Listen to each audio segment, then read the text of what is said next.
cette pensée est très moderne en termes de droit international. Et on remarque un parallèle avec tout ce qui se passe actuellement sur la scène mondiale à la lumière du conflit ukrainien. Au plan interne, il consacre le droit d'auto-organisation par la décision de doter la République du Rif d'institutions constitutionnelles. Donc, Abdelkrim était un précurseur, un bâtisseur d'État, contrairement à ce qu'il allait advenir avec l'institution du Makhzen, justement par le maréchal Lyautey en 1912. On voit ce que Lyautey avait écrit. Rien ne pourrait être pire pour notre régime que l'établissement si près de Fès, jadis la capitale du sultanat, donc transférée à Rabat pour l'éloigner des zones de combat au Rif, d'un État musulman indépendant et modernisé, faisant d'Abdelkrim un point d'attraction non seulement pour nos propres dissidents, mais aussi pour tous ces éléments marocains, surtout les jeunes, dont les perspectives ont été élargies par les événements récents en Orient. Donc, on se rappelle la fin de l'Empire ottoman, on se rappelle également des batailles entre Turcs conduites par Mustafa Kemal et les Grecs autour de Smyrne. Donc c'était un foisonnement et le monde musulman captait très bien tous ces soubresauts, notamment au Rif, donc était très réceptif à ce qui se passait en Orient, et dans les esprits desquels les aspirations xénophobes ont été développées. Par xénophobie, Lyautey renvoie à une pensée anti-française, anti-européenne et anti-occidentale. Il y a une filiation directe dans cette résistance maghrébine entre l'émir Abdelkader, l'émir Abdelkrim Khattabi et Omar al-Mukhtar. L'émir Abdelmalik avait précédé la révolte du Rif lors du soulèvement de Taza en 1915. Hassan Araf va développer davantage tous ces aspects, et Omar al-Mukhtar était le digne héritier et de l'émir Abdelkader et de l'émir Abdelkrim al-Khattabi. Donc on a une dimension maghrébine de ce combat libérateur contre le colonialisme européen. À partir de 1947, après son évasion, l'émir Abdelkrim al-Khattabi se réfugie au Caire. La création du bureau du Maghreb arabe a été effective à partir de 1945, donc après la création de la Ligue arabe en 1945, et l'idée d'une armée de libération maghrébine avait germé.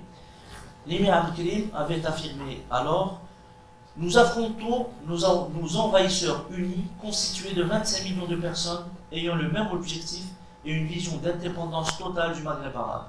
Nous allons œuvrer pour atteindre cet objectif en employant tous les moyens possibles. Il avait mis sur pied des structures, envoyé des étudiants maghrébins dans les académies militaires en Irak, en Syrie, en Égypte. Donc il y avait un travail qui se faisait où Algériens, Marocains et Tunisiens étaient unis pour lancer cette armée de libération du Maghreb arabe.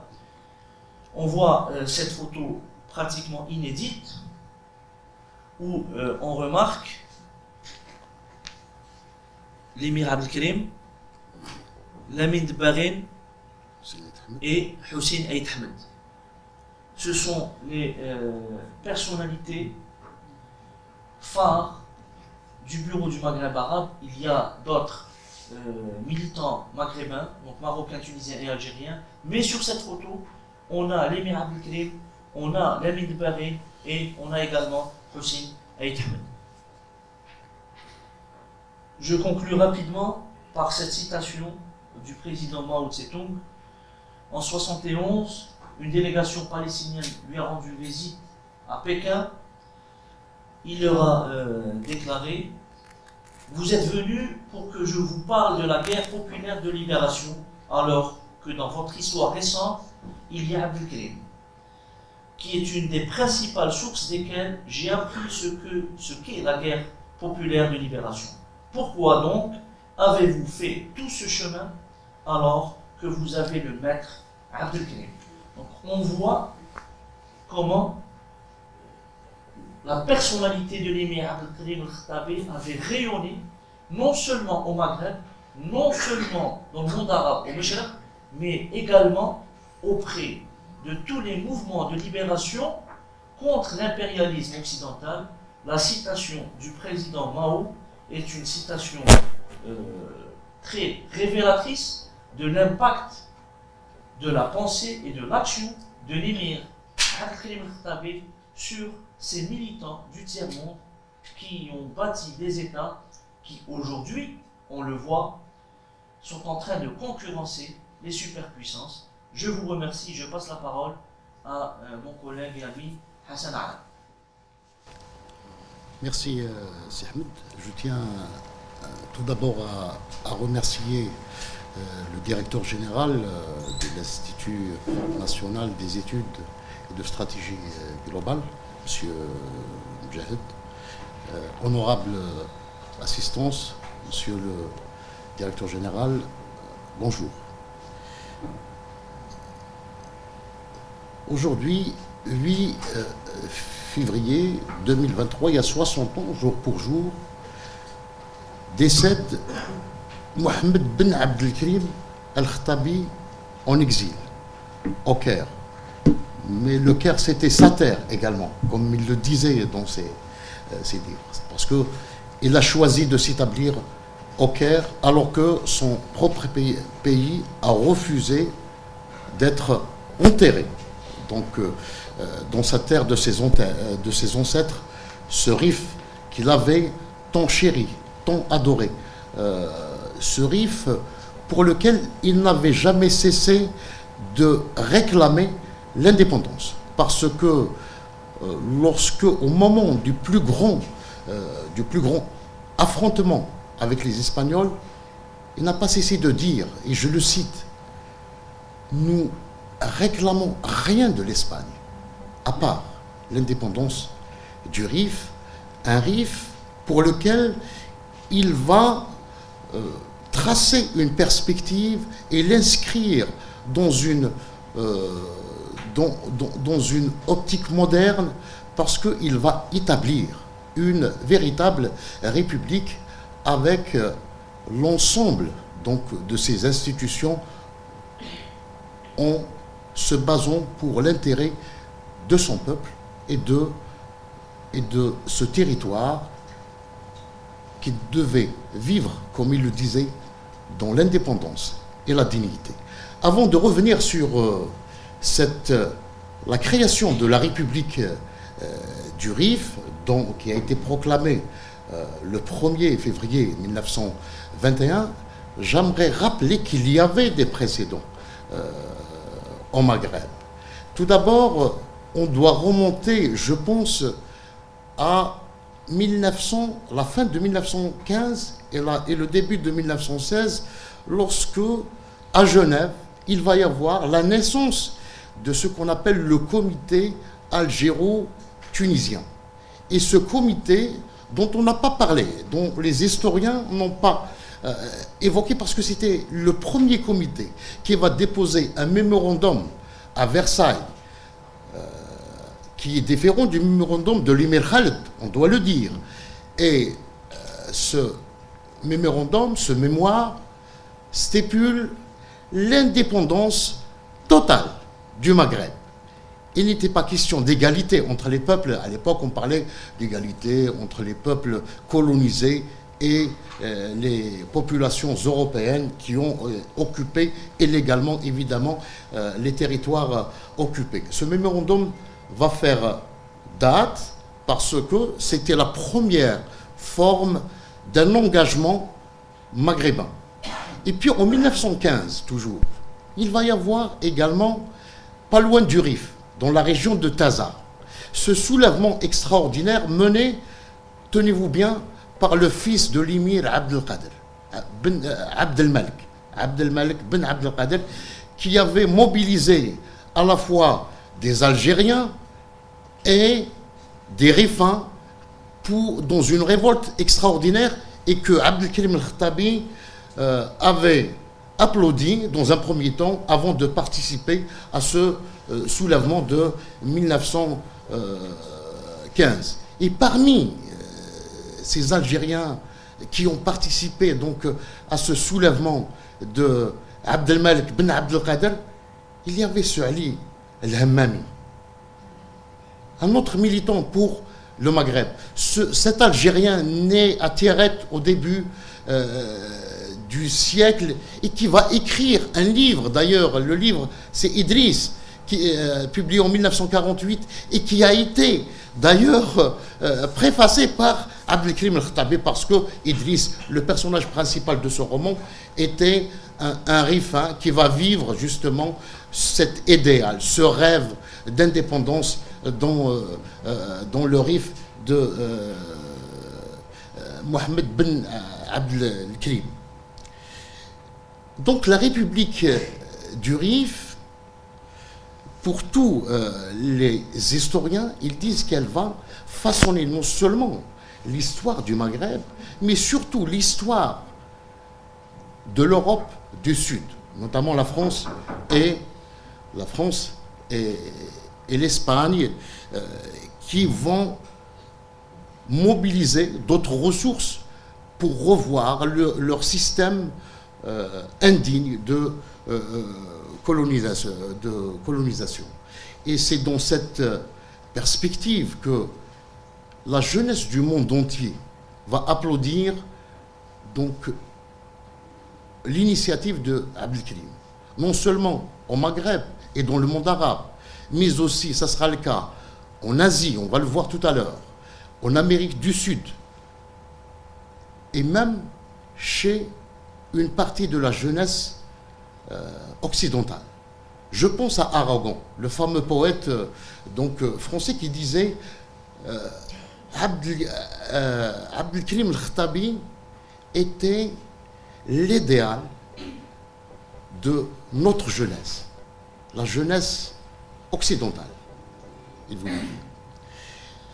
Donc à partir de 1921, Abdelkrim va mettre en place une république au sens moderne du terme, qui va s'inscrire en porte-à-faux avec le système Marzen. Nous allons l'expliquer tout à l'heure. Donc comment il va rompre avec cette tradition du Marzen, le Marzen qui est défini rapidement comme un système qui se base sur deux éléments importants, à savoir les Mehala, c'est-à-dire une armée de mercenaires et d'esclaves, donc acquise au sultan, et en deuxième lieu, le Marzen lui-même, c'est-à-dire cette administration composée essentiellement d'une manière permanente et fondamentalement sur la corruption.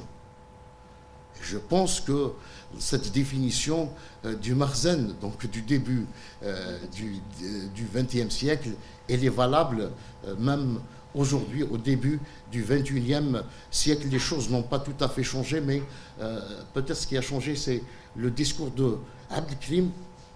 Al-Khattabi continue à nous parler donc de l'au-delà, donc cet héritage important. Alors pour revenir à cette république, donc il fallait d'abord tracer un territoire, définir un territoire donc qui a à peu près 150 mètres entre la mer et la terre, et puis il avait, je pense, 150 km, exactement, 150 km et 1000, je pense, 1000 km, moins de 1000 km sur la côte méditerranéenne. Donc, cette république, il va choisir une capitale, Ajdid, qui était la capitale d'ailleurs, qui était la région de la tribu la plus importante, la tribu de Abdelkrim lui-même, les Ouriari, où donc c'est dans cette plaine d'El Hoceima, donc où se situe cette capitale. Et la capitale, ça sera le lieu où va siéger un gouvernement et où va siéger également cette institution nouvelle qui a été créée, à savoir la présidence de la République, parce que c'est vrai que l'émir Abdelkrim Al-Khattabi il avait le titre de l'émir, mais c'était le premier président de cette République.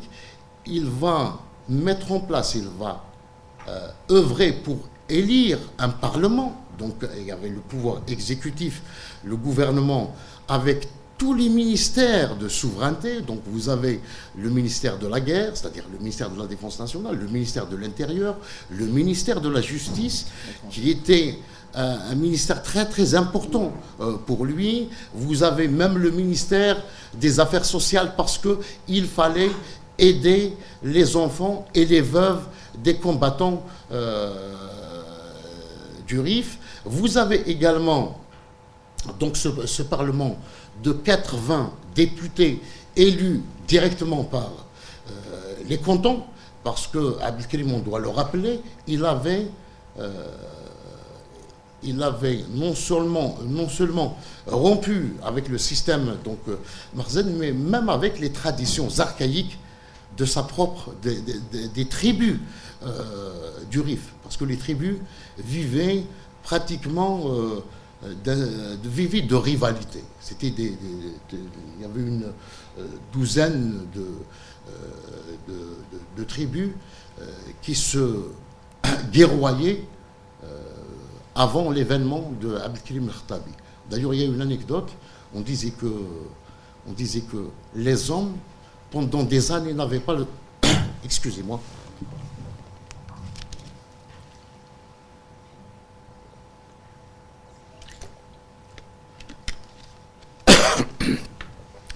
Pour l'anecdote, on disait que les hommes ne sortaient pas. D'ailleurs, il y avait une configuration des maisons avec des petits miradors où les hommes se postaient pour éventuellement chasser, tuer d'autres hommes, parce que le système de vie, la socialité, elle se basait sur ce qu'on appelle la vendetta. Donc il va mettre un terme à la vendetta et il va faire en sorte à ce que les hommes réoccupent donc l'espace public. Parce que jusque-là, les marchés étaient occupés par les femmes. C'était les femmes qui s'occupaient dans le Rif de tout des affaires courantes des familles. Et puis la deuxième rupture qu'il va faire, à mon avis, c'est ce décret qui va interdire l'exploitation du cannabis. C'est le premier qui va interdire l'exploitation du cannabis, et c'est pourquoi je pense qu'il sera combattu par le Marzen. Nous savons tous aujourd'hui ce que rapporte donc le cannabis au système Marzen, donc le cannabis qu'il utilise pratiquement dans sa géopolitique d'une manière générale. Donc cette République sera dotée, j'ai dit, d'un gouvernement, d'un parlement, et puis des assemblées locales, c'est-à-dire, et il va y avoir dans chaque région, dans chaque canton, donc ils vont élire des assemblées locales. Et puis il va exprimer un certain dédain vis-à-vis d'un élément de souveraineté, jusque-là, du sultanat de Fès. Il va dire, moi je ne peux pas reconnaître l'emblème du royaume du Marzen. Parce que jusque-là, le royaume du Marzen, c'était un emblème rouge. Et à partir de 1915, c'était l'armée française qui avait pris la décision de rajouter la fameuse étoile verte pour le distinguer des couleurs utilisées par la marine française sur la côte méditerranéenne. Donc le drapeau de l'actuel du royaume du Marzen, c'est un drapeau conçu par la colonisation. tout comme d'ailleurs l'hymne national. Hein. Et Abdelkrim Khattabi va également réfléchir à un autre élément de souveraineté, c'est l'hymne national. L'hymne national du Rif est, selon certains donc, musiciens, ils le comparent aujourd'hui, il ressemble à l'hymne du Liban actuel. Pratiquement, ils ont les mêmes sonorités.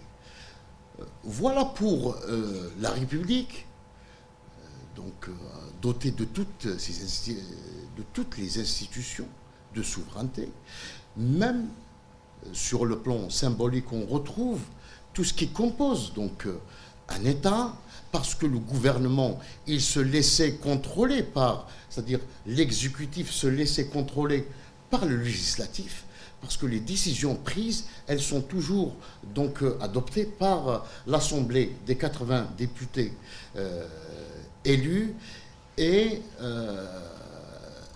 évidemment créer un tel État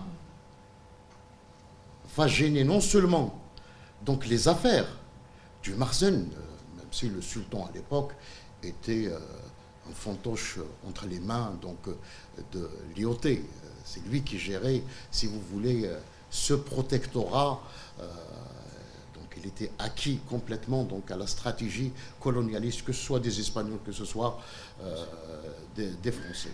Et c'est dans ce sens qu'il va y avoir donc une attaque contre croisés, donc des tirs, il va subir des tirs croisés, donc entre les Espagnols, les Français, mais aussi le Marzen qui a mobilisé ses propres mahala, comme j'ai dit, ses propres mercenaires pour venir à bout de Abdelkrim. Moi, je pense que l'idéal de Abdelkrim Khattabi ressemble à celui de l'émir Abdelkader, on doit le dire. C'est-à-dire, l'émir, avant d'organiser sa résistance contre le colonialisme français, il avait essayé, même lui, d'une manière intelligente, de gagner du temps, de mettre en place des institutions pour pouvoir exactement mener une lutte et qui était portée par le peuple. Il avait également mis en place un État moderne au sens propre du terme, avec les représentants donc des régions, les khalifes un peu partout, une armée, un drapeau, une monnaie, tout comme Abdelkrim, tout comme donc plus tard Abdelkrim Khattabi.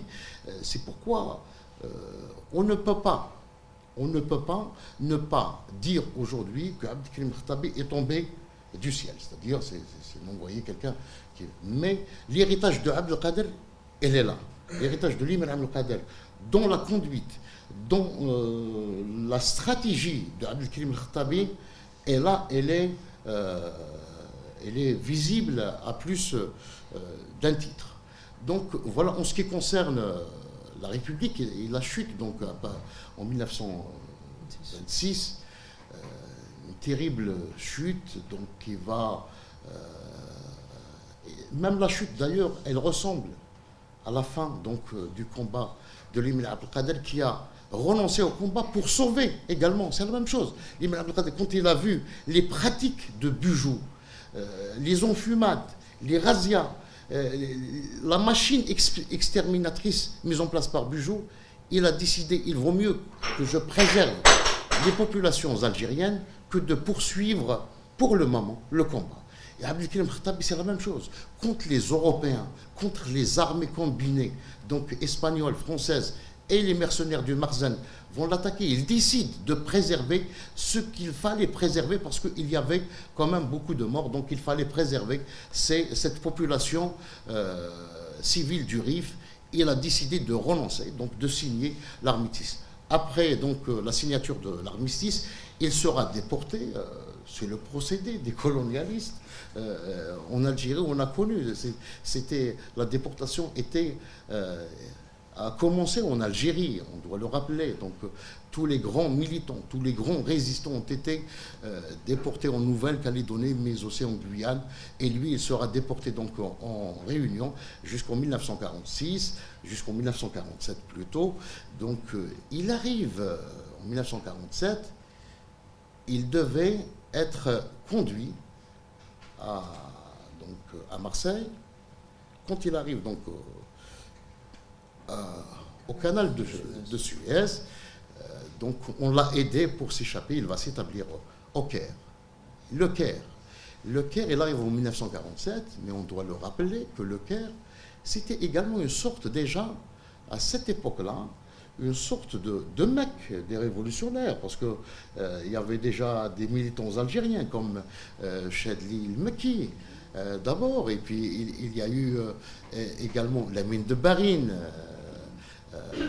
plus tard. Après, c'est tous les grands militants donc, de la cause nationale. C'est Mohamed Khaider, Hussein Ahmed, Ben Bella, Boudiaf, l'Arabi ibn Mehdi de passage, les ulama, donc Bachir Ibrahimi, mais aussi Hawari Boumdien. Donc le Caire, c'est une sorte donc, de lieu, d'espace de prédilection de tous les militants. Elle le sera davantage à partir de 1952 avec donc la révolution des officiers libres. Revenons maintenant à l'arrivée donc de l'émir Abdelkrim el-Khattabi au Caire. Au Caire, il ne va pas renoncer à l'idéal d'indépendance. Donc tout de suite après, il va déjà essayer de s'informer sur l'évolution des situations dans les 3 pays du Maghreb. Il va donc, et c'est à partir de ce moment qu'il va commencer à entreprendre des contacts avec les Algériens, notamment. Pourquoi les Algériens? C'est pas par hasard. Hein. Les Algériens étaient, je pense, les premiers à inscrire la question de l'indépendance sur le plan international.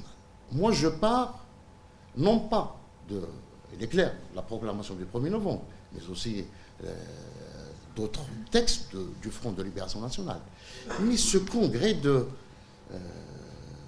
SDIN, donc de l'OS, de l'organisation spéciale, où le rapporteur, celui qui a rapporté donc, les travaux de ce congrès, Hussein Ahmed, quand tu lui as posé la question « Qu'est-ce que vous cherchez ?», il leur a dit « J'ai besoin de 3 choses. Les armes, ensuite les armes, toujours les armes. Et pour avoir ces armes, il fallait entretenir des contacts avec d'abord les pays arabes. Parce que les pays arabes étaient prédisposés à aider l'Algérie. On doit le dire et on doit le répéter sans aucun problème. Et c'est comme ça qu'on va, à partir de 1949, charger la mine de Barine d'établir les premiers contacts au Caire.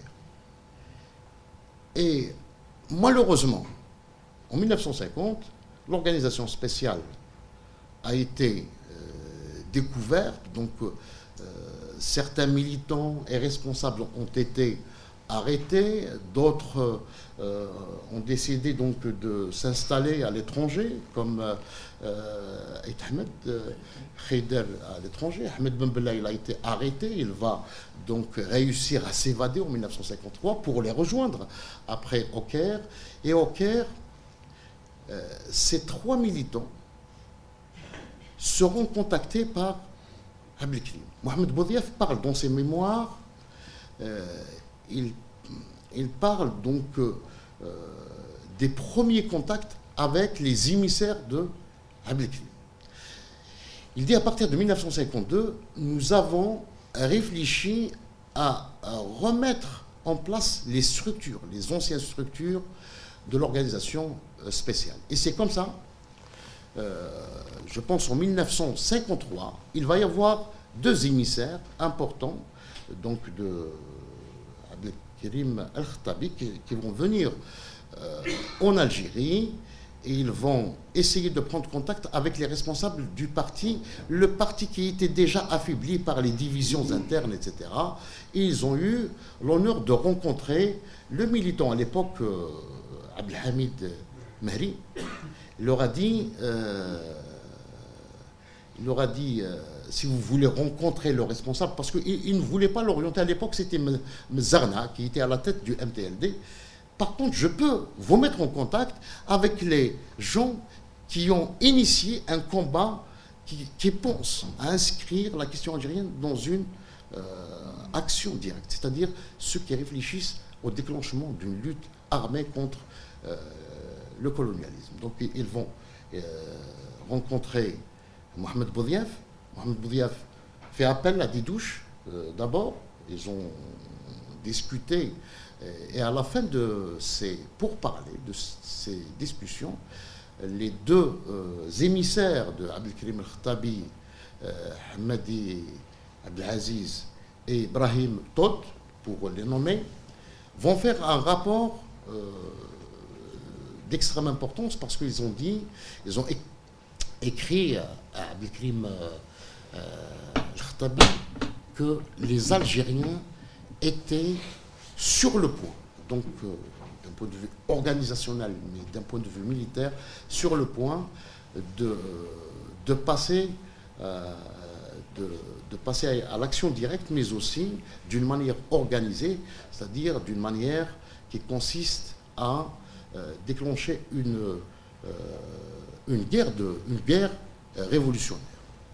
J'ai oublié de signaler donc avant ces contacts qu'il y avait la création du bureau du Maghreb, puis du comité du Maghreb arabe au Caire, où il y avait à la fois, donc, suite à la réunion des fameux trois partis donc, maghrébins, c'est l'initiative qui va permettre à Abdelkrim, par la suite, de penser à mettre en place même, c'est selon un témoignage d'Ahmed Ben Bella, de mettre en place même un commandement commun pour les trois pays, un commandement militaire pour mener une lutte commune. D'ailleurs, il l'a chargé de se rendre à Tripoli pour convaincre, avec donc un de ses adjoints, il a chargé personnellement Ahmed Ben Bella, selon beaucoup de témoignages, de prendre en charge ce commandement commun.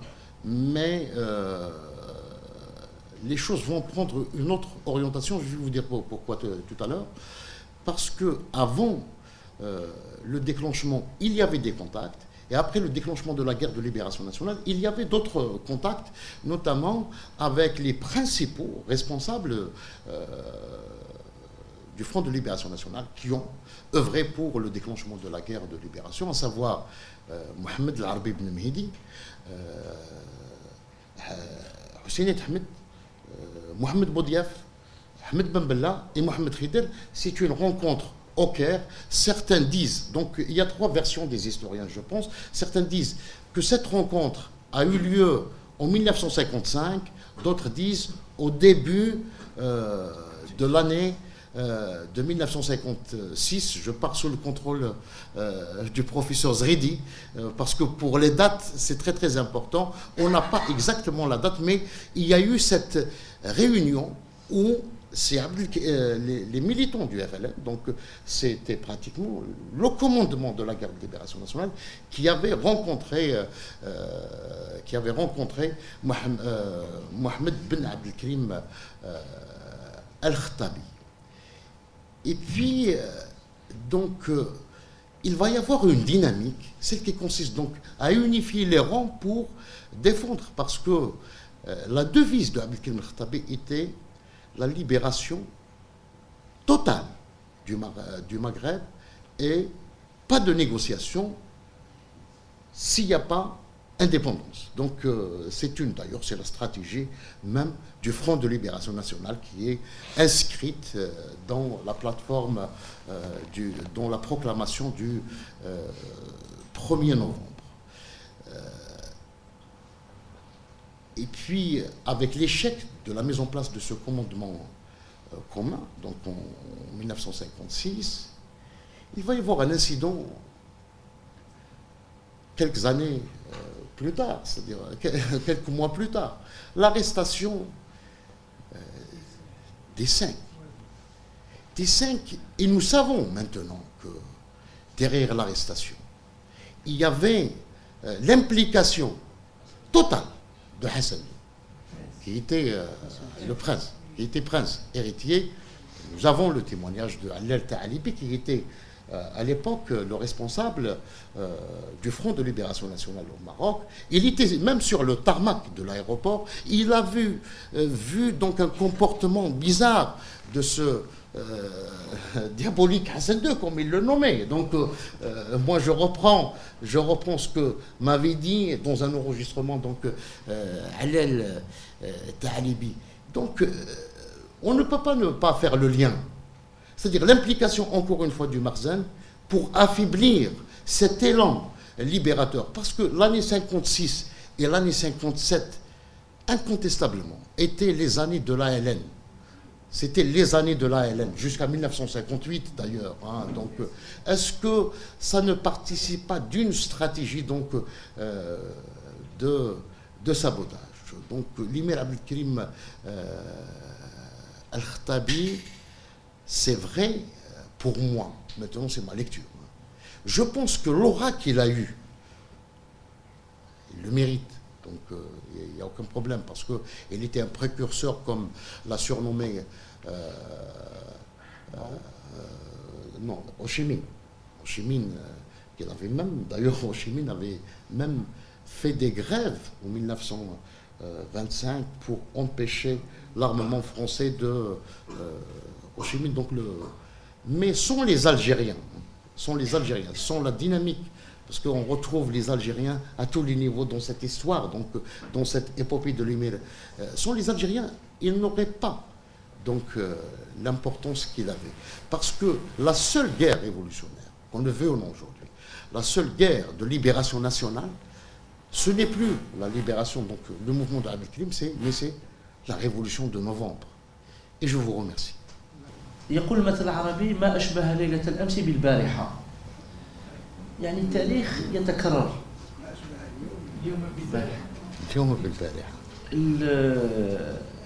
المشكل نتاع المخزن هو أنه نفس القيم السلبية اللي تبنى عليها تاريخيا واللي كرسها نظام الحماية منذ 1912 هي نفسها اليوم الموجودة والمترسخة بدرجة أكبر من التطور avec un degré très important de sophistication. نشوفوا اليوم الموروكو جيت، بالأمس كانت قضية بيغازوس، يعني والنظام نظام المخزن راهو متورط في قضايا نتاع رشوة على المستوى العالمي، حيث أصدقائه التاريخيين أصبح عبء عليهم. بمديونية أكثر من 100. نعم أصبح عبء عليهم. هذه باش نعقب عليك ويعني عطفا على كلامك أستاذي الفاضل، قضية النجمة السداسية. يعني المؤرخين وليزانثروبولوج إلى آخره يعني يتحدثوا على سطو صهيوني على عديد الرموز. والنجمة السداسية هي في الحضارات العريقة منذ الحضارة البابلية إلى آخره، مرورا بالحضارة العربية الإسلامية. نحطوا مع بعض القصبة، الجامع الجديد، لاميغوتي، دار الأميرالية إلى آخره، نوجدوا في الرخام اللي خلاوه الرياس والعثمانيين والانكشارية إلى آخره، نوجدوا النجمة السداسية. في مقام سيدي عبد الرحمن الثعالبي نوجدوا النجمة السداسية، وبالتالي هو رمز ثقافي أنثروبولوجي في منطقتنا كلها، يعني من بلاد الرافدين حتى المحيط الأطلسي، وقام الصهاينة بالسطو عليه والاستيلاء عليه وردوه رمز مميز لهم. شكرا أستاذ. فيما يخص لا باتاي دانوال، دونك on dit d'un point de vue en stratégie militaire, celui qui maîtrise les territoires, la géographie, maîtrise la guerre. Et c'est comme ça d'ailleurs, il avait récupéré une vingtaine de canons, des milliers d'armes.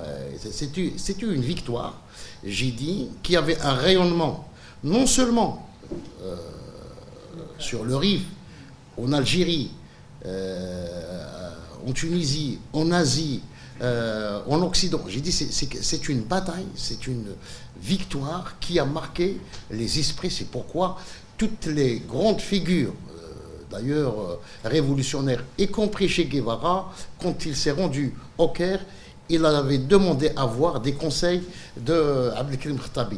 Même Mao Tse-tung, tout à l'heure on avait la citation de Mao Tse-tung lorsqu'il avait reçu la fameuse délégation de l'OLP, de Fatah.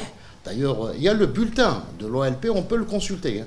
On peut retrouver la phrase telle qu'elle, et plus que ça. D'ailleurs, elle leur a dit, il va falloir peut-être réviser la stratégie Mao Tse-tung pour compléter la stratégie de Abdelkrim el-Khattabi dans sa lutte anticolonialiste. Parce qu'on doit dire que Abdelkrim el-Khattabi, le fondement même de sa pensée, de sa réflexion, de sa philosophie, c'est l'anticolonialisme.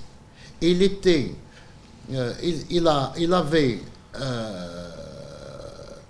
il avait œuvré pour la promotion de l'anticolonialisme qui était jusque-là l'apanage, si vous voulez, de l'international anticolonialiste qui était sous l'égide des communistes. C'est vrai qu'il y avait un certain nombre donc, de communistes qui ont, c'est pourquoi on dit l'étoile, revenir à l'étoile de Abdelkrim a été célébrée par à la fois les communistes, les nationalistes et les musulmans, mais aussi les Chinois, etc.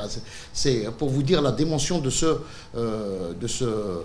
personnage. Donc il a été à chaque fois consulté, évidemment d'une manière indirecte, et les gens continuent aujourd'hui à consulter la philosophie et le parcours de cet homme qui avait un rêve, j'ai dit, c'est un rêve, un idéal pour non seulement le Rif, mais pour tout le Maghreb, un Maghreb qu'il voulait construire pas comme, on a dit, comme il a été consigné dans la conférence de Tanger, parce que la conférence de Tanger, on le sait aujourd'hui, c'était un leurre de la part du Marzen, encore une fois, parce que le Marzen, il n'a pas cessé de manipuler un petit peu l'histoire pour s'accaparer, parce que quand vous avez un système expansionniste, colonialiste, je pense que Boumediene avait très très bien compris les enjeux, c'est-à-dire les jeux et les enjeux de Hassan II, et c'est-à-dire Hassan II qui a incarné le mieux cette politique du Marzen, c'est-à-dire les vicissitudes de ce système. Donc, dès 1900, j'ai dit, puisqu'il avait été parmi ceux qui ont dénoncé donc l'élite du FLN, je pense que la conférence de Tanger, d'ailleurs on a essayé de forcer la main pour la délégation algérienne pour reconnaître un certain nombre de choses. Je pense que ce n'est pas le moment de revenir sur ça. Il faut peut-être une conférence spéciale pour la conférence de Tanger, mais nous savons que c'était une manœuvre dangereuse de la part du Marzen. Lui, il n'était pas dans cette logique. Abdelkrim Khattabi était anticolonialiste. Et nous savons qu'il était anticolonialiste, c'est-à-dire Abdelkrim Khattabi n'aurait jamais accepté, par exemple, l'occupation, la colonisation du Sahara occidental. On le dit, c'est vrai qu'il avait un idéal, mais dans l'indépendance et la dignité des peuples. C'est ça la fédération du Maghreb. Chaque peuple devait vivre dans son indépendance et la dignité. Pour compléter un petit peu, il y a un fait très important à relever. La République du Rif a été défaite parce que deux systèmes coloniaux se sont alliés contre elle, la France et l'Espagne. La France, avec ce qui allait devenir plus tard le maréchal Pétain, et l'Espagne, avec le caudillo, le futur caudillo Franco, le général Franco. Ces deux personnages, on le sait maintenant, c'est l'histoire, sont des personnages sinistres déjà pour leur peuple, pour leur propre peuple. Pétain, à cause de la défaite, de la reddition, de l'armistice face à l'Allemagne nazie en 39-40. Franco, parce qu'il avait institué un système dictatorial fasciste en Espagne, et Franco, qui a défait la République du Rif, a défait également, grâce au tabord marocain, la République d'Espagne, l'éphémère République d'Espagne, avec l'aide de Mussolini et de Hitler. Donc on voit la conjonction des systèmes coloniaux, des systèmes fascistes, nazis, au Rif, et puis en Europe même, contre les peuples, la liberté des peuples et l'indépendance des peuples.